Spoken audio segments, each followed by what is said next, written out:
இன்றைக்கு ஒரு சூப்பரான சீஸி வெஜ் சாண்ட்விச் தான் பார்க்க போகிறோம். அதுக்கு நான் வந்து க்யூபாக கேரட்டும் உருளைக்கிழங்கும் வெட்டி இருக்கிறேன். அதை வந்து ஸ்டீம் பண்ணி எடுக்க போகிறேன். நல்லா அவிஞ்சு வந்தோடனே அதை வந்து நாங்கள் வேறையாக ஒரு பவுலில் எடுத்து வச்சுருவோம். நான் இதுக்கு உப்பு போட இல்லை.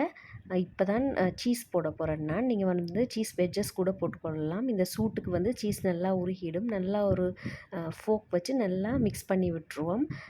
இவ்வளோ மிக்ஸ் பண்ணாலே போதும். அதுக்கு பிறகு தேவையான அளவு உப்பு போட்டு நல்லா மிக்ஸ் பண்ணி எடுத்துட்டு, அதுக்கு பிறகு வந்து தேவைன்னு சொல்லி சொன்னால் உங்களுக்கு கொஞ்சமாக பெப்பர் நீங்கள் போட்டுக்கொள்ளுங்க விருப்பத்துக்கு ஏற்ற மாதிரி.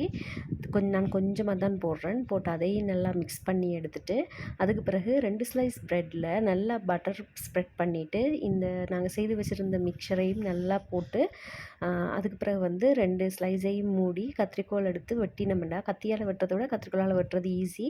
வெட்டி எடுத்தோம்னு சொல்லி சொன்னால் சூப்பரான ஒரு சீஸி சாண்ட்விச் ரெடி.